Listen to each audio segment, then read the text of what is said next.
In less than a week, the Israeli army has taken out Iranian commanders and damaged numerous surface installations, raising more questions than answers. World powers have scrambled for an off-ramp, hoping to prevent the conflict from escalating further. Trump fueled speculation about American intervention when he made a hasty exit from the G7 summit in Canada. Now, with the tensions escalating by the minute in West Asia, where is this conflict going? Well, to discuss more, we are now being joined by Mikael Valtersen, a military and political analyst and former officer of the Swedish Army. Thank you so much for joining on the broadcast. Thank you for having me. Let's begin with the latest. Now, according to some reports, Israel is running low on defensive aero missile interceptors. Claims, this is according to the Wall Street Journal report. It has raised concern about the country's ability to counter long-range ballistic missiles from Iran. We just heard that was fired from Iran to Israel. According to you, how long is this conflict going to go on, and till when will these countries get exhausted with their military capabilities? Well, the conflict might go on for a long time. It depends much on if Israel gets new weapons from the U.S., and that's very likely. And there's been lots of discussion if the U.S. will let Israel use the Moab against the Fodorov nuclear facility. The Fodorov nuclear facility is about 100 meters below a mountain. And the U.S. is the only country that has had the capability to attack it.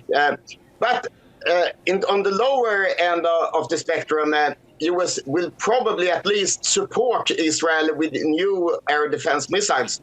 Because if they don't get it, I believe that Iran is trying to exhaust the Israeli air defense. They are attacking with a limited number of ballistic missiles and drones to use up the Israeli air defense. And then they might strike with a much larger amount of missiles and take out lots of targets in Israel. Right. Now, President Donald Trump has huddled with his top advisors in the White House Situation Room, trying to look at the possible solution. Well, U.S. has so far been in a defensive posture. How long can U.S. be in that position? Well, indefinitely, but I believe that they haven't decided yet what to do, but they have made preparations to involve themselves if they want to. They are at Diego Garcia in the Indian Ocean, the military base, 6 B-2 bombers and several, I think there are also 4 B-52 bombers. And they can drop the Moab bomber on Fodorov. And the problem is that it's only the U.S. that has the capability to send these bombs. So U.S. must get directly involved if they want to up the scale to that level. Otherwise, they also have moved tankers for refueling aircraft to the Middle East. And they have also moved the aircraft carrier Nimitz has left the Pacific and are going to join the aircraft carrier that they already have. The UK also have an aircraft carrier in the Indian Ocean, but to be real honest, its capability is probably very limited.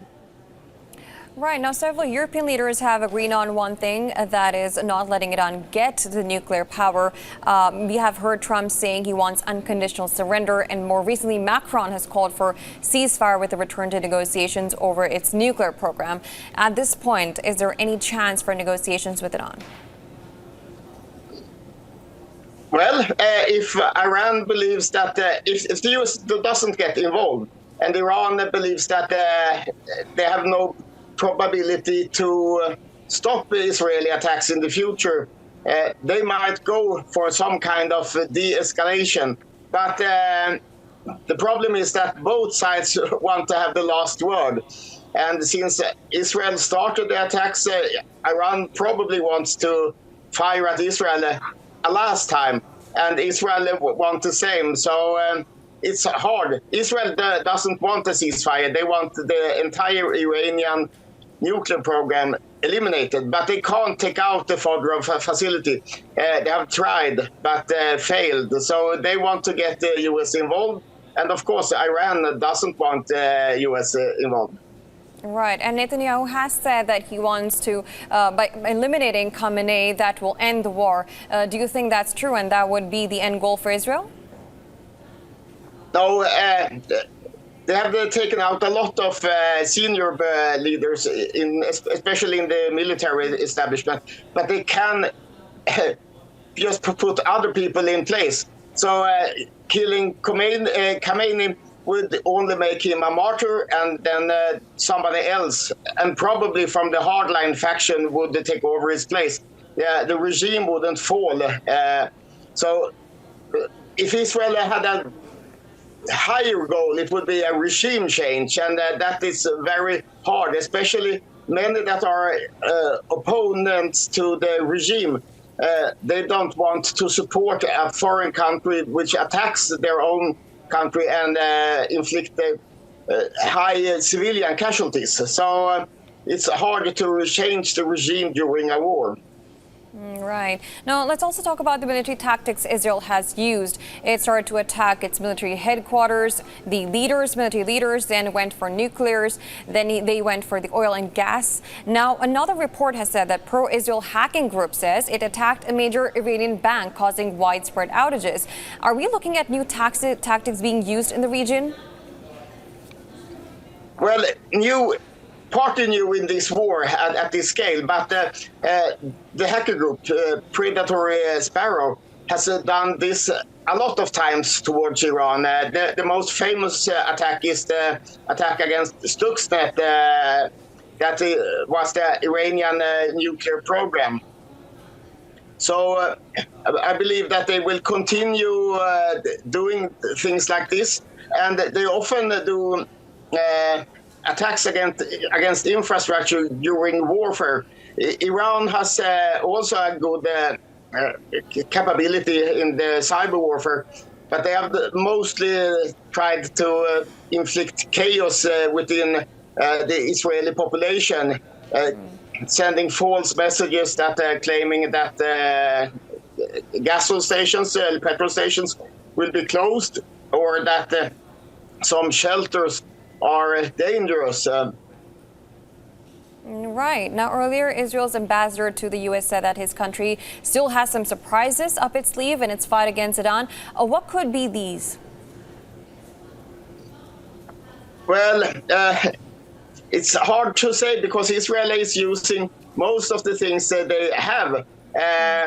I'm more a supporter of the idea that Iran might have some surprises for Israel. They have, because Israel has done a lot of surprising things already, especially the Mossad campaign within Iran was a surprise for me because of its huge scale. During one night, for example, there were more than 20 car bombings within Tehran, and that means that you have a lot of operators on the ground. Right, and that but if you look right. No, please go on.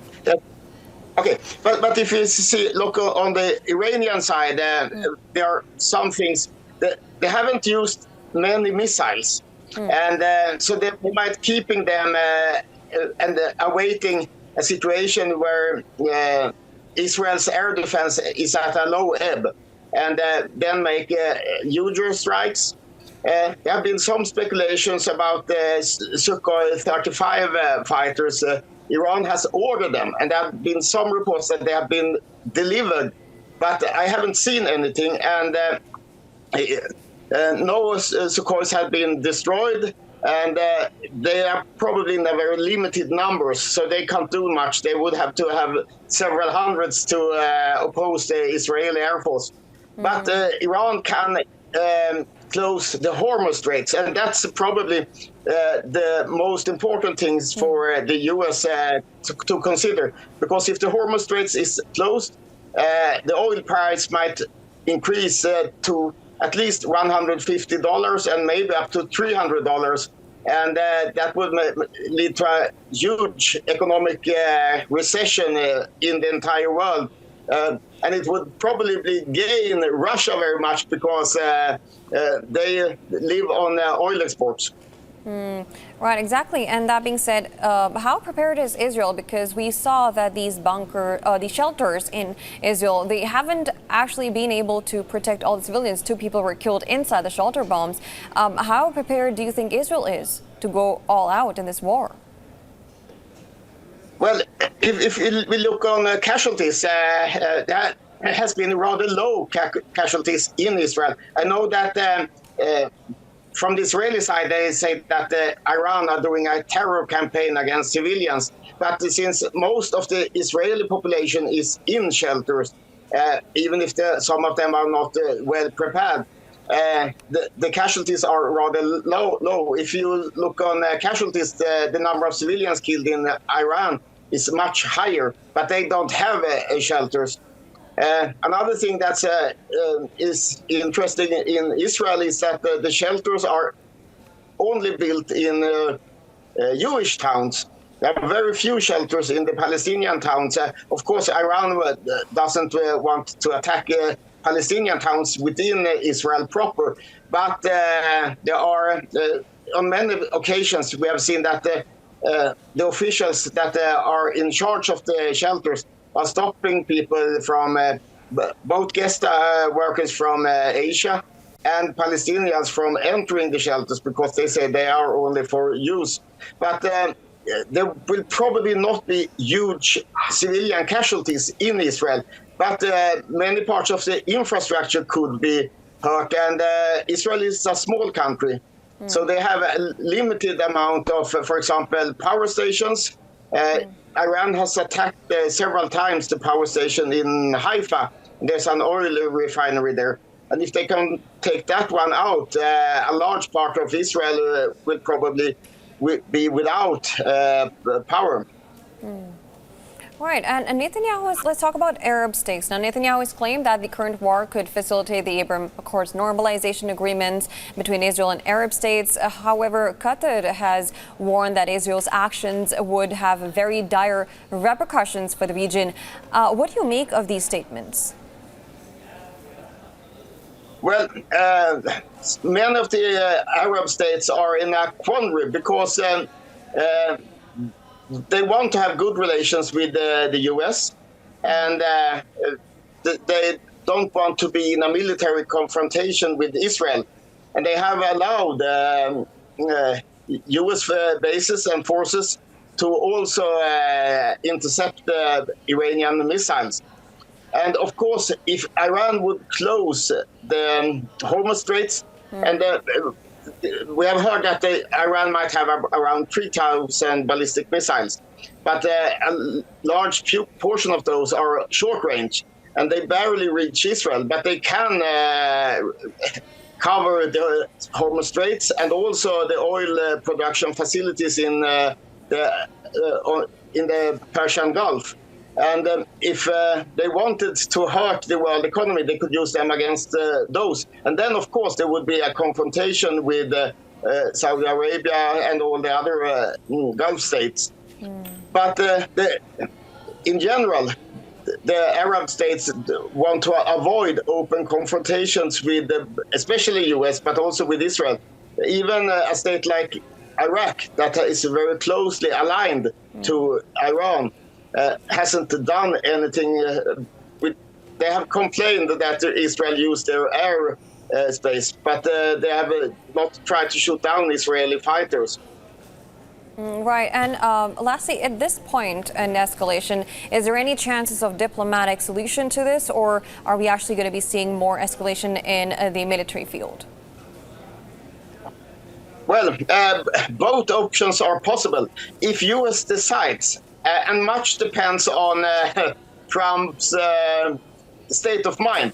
He seems to be very affected by the latest information and how he feels. If he decides to act against Iran, and the main thing then is to send bombers against the Fordow facility with the Moab, And we're not sure that they can take out that facility. It's about 100 meters below a mountain. They say that the bomb can reach about 60 meters below the surface and then explode. But is it 60 meters of mountain or 60 meters of ordinary ground? It might not have the same effect against a mountain facility. They can attack the surrounding areas, but it's a gamble. But if US does that, then Iran might use everything they have to escalate, and especially to threaten the Western economy. Right. But if US doesn't get involved, they will probably try to calm both sides down and say to Israel, you have destroyed a huge part of the Iranian nuclear facilities. And be calm with that. This has put the Iranian program back and then try to de-escalate the situation. So both options are possible. All right. Well, we'll have to leave it at that. Thank you so much, sir, for joining us and giving your insights on this very crucial and developing story. Thank you so much. Thank you for having me.